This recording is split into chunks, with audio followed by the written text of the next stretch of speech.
Shakespeare's reputation through the eyes of literary giants. Ben Jonson, John Dryden, and Samuel Johnson. Shakespeare's reputation through the eyes of literary giants. Shakespeare's legacy has been a subject of much admiration and scrutiny throughout the centuries.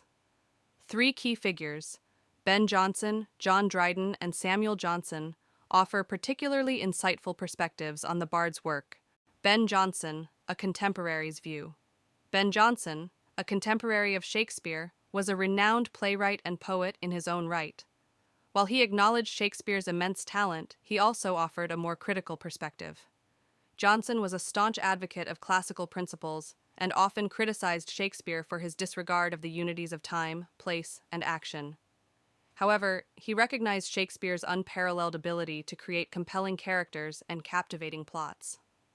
Evidence. In his famous poem, To the Memory of My Beloved, the author, Mr. William Shakespeare, Jonson praised Shakespeare's natural language and native woodnotes wild. However, he also subtly criticized Shakespeare's lack of formal education and his tendency to shake a spear at the rules of drama. John Dryden.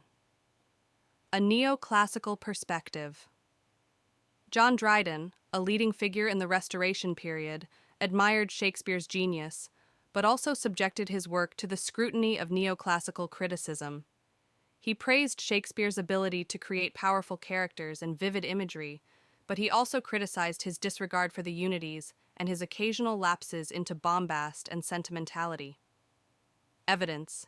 In his An Essay of Dramatic Poesy, Dryden argued that Shakespeare's plays, while often brilliant, were flawed by their lack of adherence to classical principles. He praised Shakespeare's native wit, but criticized his irregularity. Samuel Johnson, A Critical Appraisal. Samuel Johnson, the preeminent literary critic of the 18th century, provided a comprehensive and balanced assessment of Shakespeare's work. He acknowledged Shakespeare's genius, but also pointed out his flaws.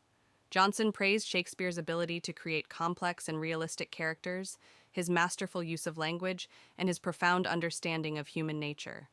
However, he also criticized Shakespeare's sometimes careless plotting and his tendency to mix tragedy and comedy. Evidence. In his Preface to Shakespeare, Jonson wrote, "Shakespeare, with all his excellencies, had likewise faults, and faults readily discoverable." He acknowledged Shakespeare's irregularity, but argued that his genius transcended such limitations. In conclusion, while these three literary giants held different perspectives on Shakespeare's work, they all recognized his immense talent and enduring impact. Their criticisms and praise, though often contradictory, have contributed to a rich and multifaceted understanding of Shakespeare's genius. Conclusion. Shakespeare's enduring legacy has captivated audiences for centuries, and the perspectives of literary giants like Ben Jonson, John Dryden, and Samuel Johnson offer valuable insights into his impact on the literary world. Jonson, a contemporary of Shakespeare, acknowledged his genius while also providing a critical perspective, highlighting his disregard for classical unities. Dryden, a neoclassical critic, praised Shakespeare's creativity, but also criticized his lack of adherence to classical principles. Samuel Johnson, a renowned 18th century critic, provided a more balanced assessment, recognizing Shakespeare's genius while also acknowledging his flaws. These diverse perspectives underscore the complexity and enduring appeal of Shakespeare's work. While critical opinions have evolved over time, Shakespeare's plays continue to inspire, challenge, and entertain audiences worldwide.